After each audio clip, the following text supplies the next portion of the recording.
Vamos dar continuidade então. Eu selecionei aqui alguns exercícios e nós vamos resolvê-los. Nesse primeiro, nós temos duas perguntas aqui. Primeiro, qual é a relação A por B mais eficiente? E a segunda, qual é a seção transversal mais eficiente? Então, nós precisamos determinar as medidas A e B, assim como a relação A sobre B. Temos dados aqui o comprimento L, o módulo de Young, a carga e o coeficiente de segurança para calcular a carga crítica nessa estrutura. Então, nós vamos fazer a seguinte abordagem. A relação mais eficiente, ela deve considerar aqui duas coisas principais, né? Primeiro, que as tensões críticas, elas vão ser correspondentes nos planos de flambagem possíveis aqui, né? Observem na figura que eu tenho aqui X, Z e Y. Então, eu tenho um plano de flambagem XZ e um plano XY. Isso quer dizer que os comprimentos ou melhor, os índices, né, relacionados às possibilidades de flambagem dessa estrutura, então eles devem ser correspondentes. Então eu vou fazer uma proposição que é a igualdade dos dois índices de Sbeutez de cada uma dessas estruturas. Em uma segunda abordagem, nós temos que as tensões críticas, elas devem ser correspondentes também. Então, nós vamos utilizar duas abordagens possíveis, uma para o plano XY, outra para o plano XZ, e realizar um procedimento matemático aqui, igualando as duas e colocando essa área em função de apenas um dos fatores, ou de A ou de B, porque eu preciso apenas de um. Então, vamos fazer isso. A nossa primeira abordagem, nós vamos analisar a flambagem no plano XY. Vamos colocar aqui no plano XY. É mais fácil. Então, o que nós temos aqui? Lembrando, eu já deixei em algum lugar aqui a carga crítica, ela é π quadrado, é I sobre L quadrado. Então, é dado L, é dado π, é um número. A única coisa que nós precisamos calcular efetivamente aqui é o momento de inércia. Então, nesse plano XY, eu vou calcular aqui o momento de inércia IZ. Então, eu tenho 1 sobre 12 de B vezes A ao cubo. Então, essa é uma das nossas primeiras abordagens aqui. E aí percebam que eu já calculei, porque eu não tenho números. Então, esse é o momento de inércia. Outra coisa que nós temos é a área. A área dessa figura é A vezes B. E uma terceira abordagem que eu tenho aqui é em relação ao momento de inércia, porque eu posso utilizar essa relação aqui. A vezes o raio de giração ao quadrado. E isso aqui vai nos dar uma nova possibilidade, porque lembre-se que o índice de Sbeutez é LFL sobre R. Então, se eu calcular o R, eu já sei qual é o L, é só olhar para a minha estrutura. Então, a partir disso, nós temos aqui essas três informações, e eu vou calcular o seguinte, eu vou calcular o RZ, que basicamente é a raiz de I sobre A.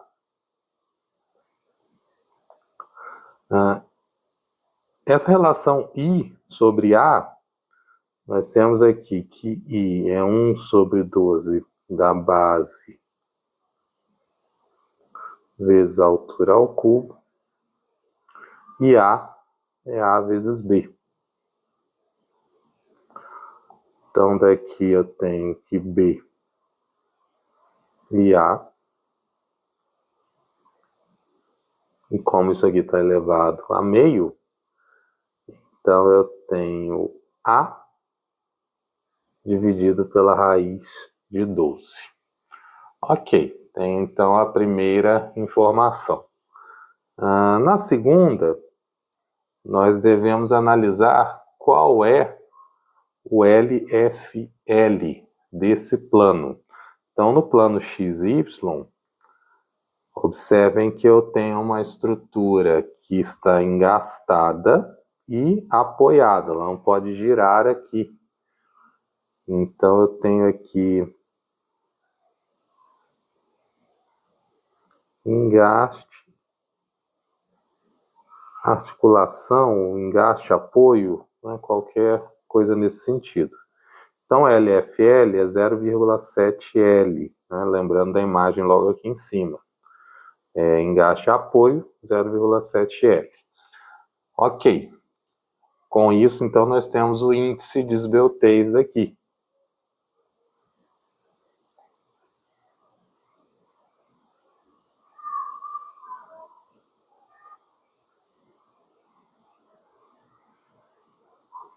Que é o LFL sobre R.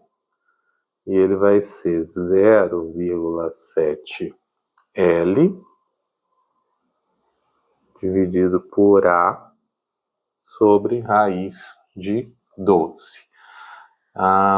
Com um exame assim, bastante rápido, nós podemos perceber por simetria que vai ser aproximadamente tudo igual aqui agora, né?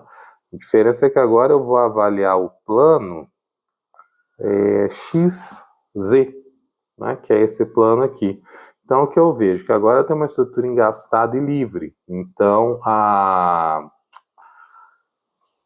sua característica aqui, né, de comprimento de flambagem vai ser 2L.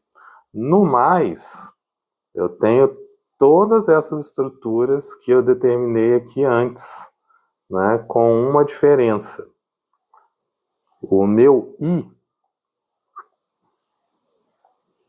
que vai ser agora um IY, ele vai ser 1 sobre 12 de A vezes B ao cubo. A área continua a mesma, e agora eu tenho então aqui o meu I, ou melhor, meu I não, meu R, né? Meu RY.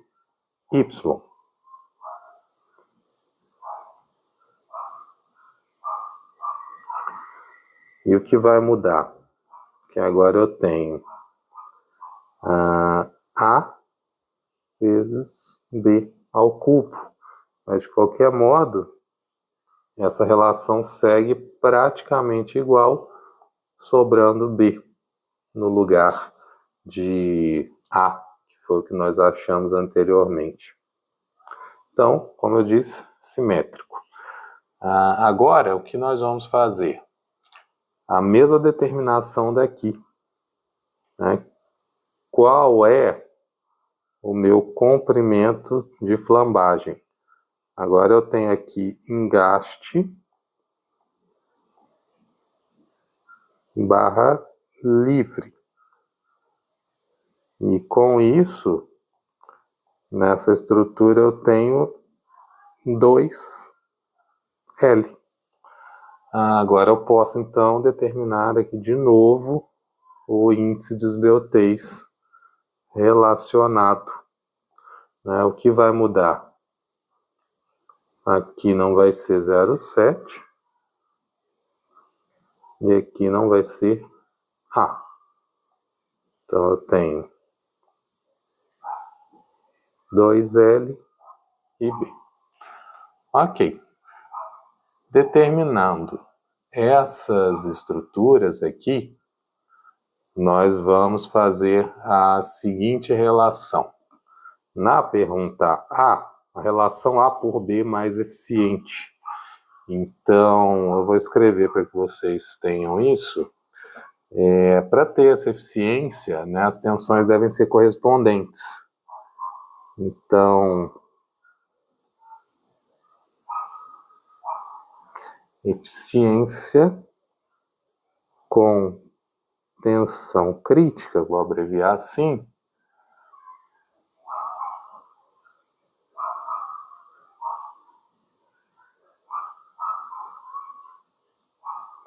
correspondentes aos dois modos de flambagem. Basicamente é isso que nós queremos. E isso ocorre quando o L FL sobre R de Z é igual a LFL de R de Y. Então, o que eu vou fazer? Pegar os dois resultados que eu obtive e igualar.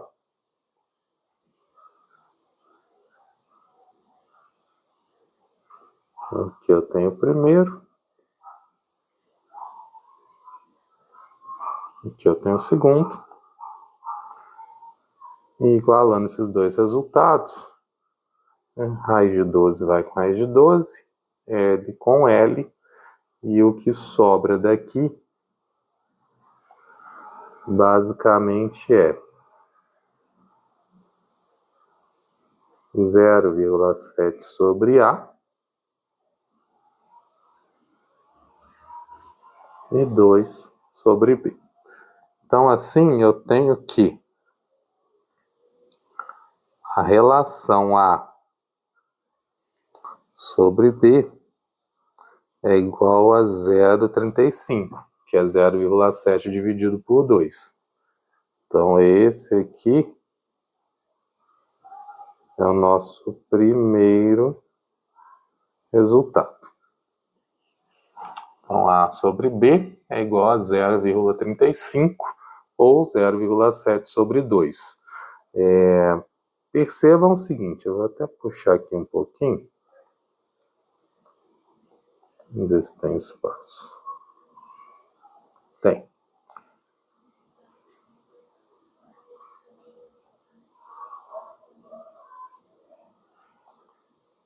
Um, 2 e A. Esses números são adimensionais, tá? Então não quer dizer que A vale 0,7 centímetros ou metros e B vale 2 metros ou centímetros, né? Que também não faria muito sentido. Cuidado com isso. Pergunta B, então a A já foi respondida, né? Seção transversal mais eficiente. Agora sim nós precisamos determinar esses valores. E aí eu deixei aqui a estrutura, né, da tensão, da carga crítica e da tensão crítica, porque nós vamos precisar delas. Percebam que a carga crítica, ela é dada pelo coeficiente de segurança, que é 2,5, vezes a carga, que é 22. 22 quilonewtons. Então isso aqui vai dar 55 quilonewtons. Ok, temos a carga crítica. Nós sabemos que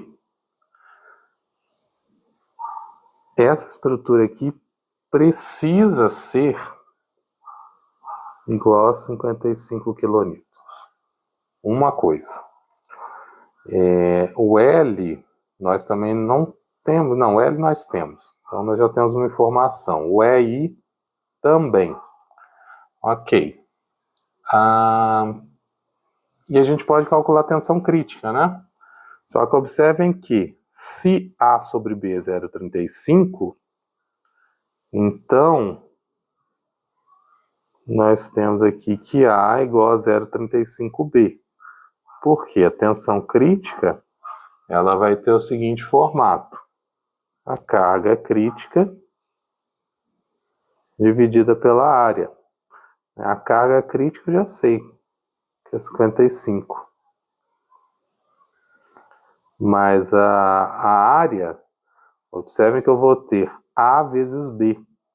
Então, 0,35B vezes B. E, ok. Outra coisa que nós podemos avançar um pouco aqui é no cálculo dessa estrutura aí de baixo, da tensão crítica, porque observem que se eu tenho essa tensão crítica, ela precisa ser igual a essa daqui. Como eu já conheço L, e eu já conheço a estrutura também L sobre R, que nós já determinamos aqui em cima, né? Inclusive em duas perspectivas. Então, e como as duas precisam ser iguais, então não tem problema de qual eu vou usar. Então, a partir disso que eu sei, eu preciso desse valor. Né? Se eu tenho esse valor, a única variável que eu não vou conhecer vai ser o B. Eu igualo essas duas e encontro.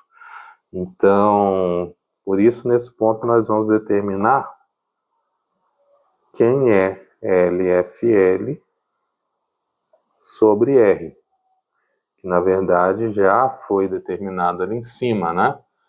Uma das possibilidades que nós encontramos foi o 2L sobre B raiz de 12, ou 2 raiz de 12 L sobre B. O L foi dado ali em cima, que é 500.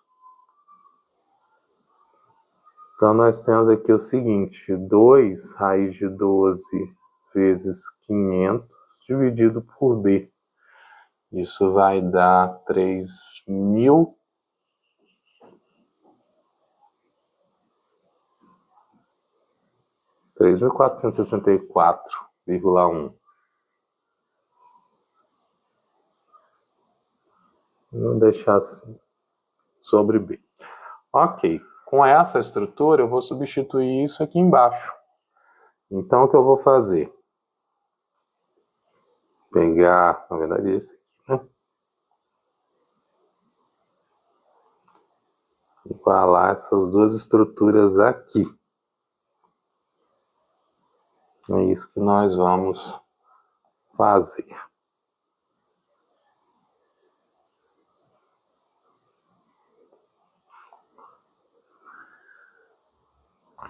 Então, nós temos aqui o seguinte.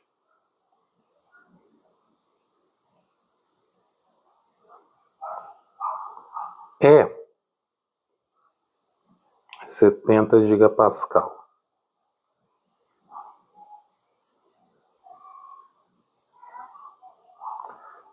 L, nós achamos ali 3.464 sobre B. E da estrutura aqui do lado, nós já tínhamos uma relação ali, né?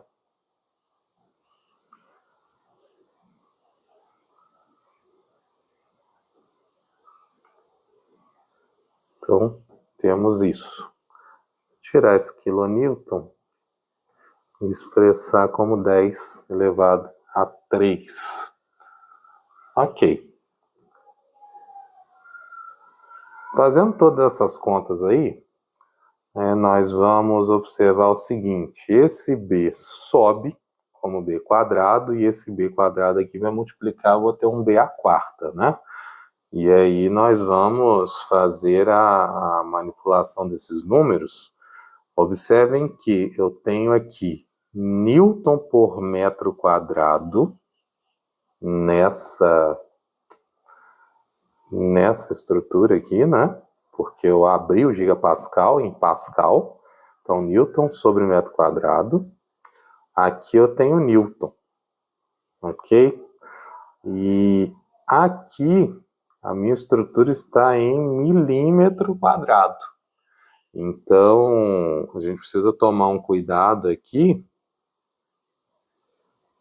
na hora de manipular esses números para não obter nenhum problema, né, nessa estrutura que nós estamos trabalhando.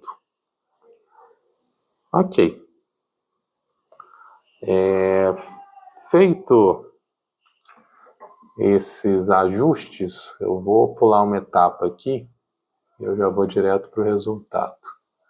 Então, isso aqui vai dar 40,7. Depois vocês confiram esses resultados aí.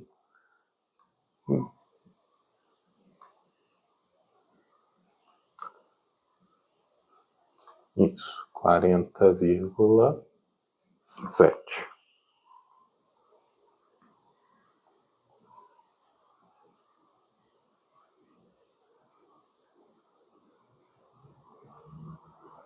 Eu estou pensando uma coisa aqui.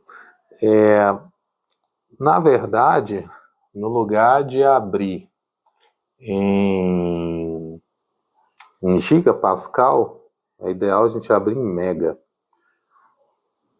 Vou colocar aqui um 10⁻3. E vou colocar isso aqui. Porque agora isso aqui é megapascal. E megapascal é igual a Newton por milímetro quadrado. Então a gente tem quilonewton por milímetro quadrado. E aí esses dois 10⁻3, ó, eles vão embora já automaticamente, né? É mais inteligente fazer isso. Ok, seguindo então, se eu encontrei que B é 40,7, fácil encontrar A, porque A é 0,35B. Então 40,7 vezes 0,35 vai dar 14,24. 14,25, né? Então 14,25. Os dois em milímetros, tá? Ok. Então, encontramos os resultados aqui relacionados a esse exercício. Ele é um pouco mais enrolado, né? São muitas idas e vindas. Agora nós vamos fazer dois que tem uma característica um pouquinho mais fácil. Vou pegar o livro aqui. Eles falam, basicamente os dois pedem a mesma coisa, são duas estruturas diferentes e falam o seguinte: sabendo que a mola de torção em A tem uma constante K e que a barra AP é rígida, determina a força crítica. Então eu tenho aqui essa estrutura, né, retilínea, uma carga P centrada nela. A princípio todas as nossas cargas vão ser centradas, né? E aqui eu tenho um diagrama de corpo livre sugerido. O que nós vamos fazer? Fazer um corte na estrutura num ponto qualquer. Observe que esse ponto já poderia ser um ponto próximo ali de B, né? E eu vou chamar esse ponto então de ponto B. Eu vou fazer o somatório dos momentos em torno do ponto B. Então percebam que a única distância, a única carga aqui que eu tenho é essa carga relacionada com x, né? Então P vezes x. E esse px vai girar no sentido horário, né? Então eu tenho P vezes x mais m igual a 0. Ok, então m é igual a px.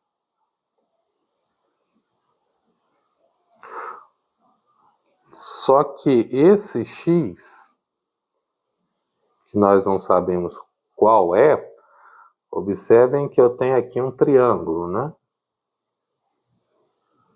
Então eu tenho meu θ e tem essa distância x, que é oposta a ele. Então, L seno de θ vai ser essa estrutura que eu estou buscando aqui. Vou deixar essa barra que eu fiz, fica mais fácil de visualizar, né? Que aqui, então, eu tenho L seno de θ. Então, x é igual a L seno de θ. Ok. Outra coisa que é relevante aqui é que o momento M é o momento dado pela mola de torção. Então, eu tenho um momento de torção aqui que é o kT-θ, onde kT é a constante, né, de torção. Uma outra coisa é que L sendo de θ, se θ é pequeno, pode ser aproximado por Lθ. E aí eu consigo substituir agora na minha equação ali de cima e vou ter o seguinte: kT-θ é igual a Lθ vezes P. E em função disso eu posso determinar essa carga P como a carga P crítica dessa estrutura. Então meu P crítico aqui vai ser o kT-θ dividido por Lθ. Né? É fácil perceber que isso vai ser igual a kT sobre L. Então essa é a minha carga crítica para essa estrutura. Ok, na segunda perspectiva aqui, eu tenho basicamente a mesma coisa, mas agora com uma estrutura diferente, né? Então, de novo, qual é a carga crítica associada a essa estrutura? Observem que eu tenho aqui uma possibilidade de deslocamento e eu vou analisar essa estrutura deslocada. Então, desloco a estrutura e vou fazer a primeira avaliação dela. A primeira avaliação eu vou fazer também no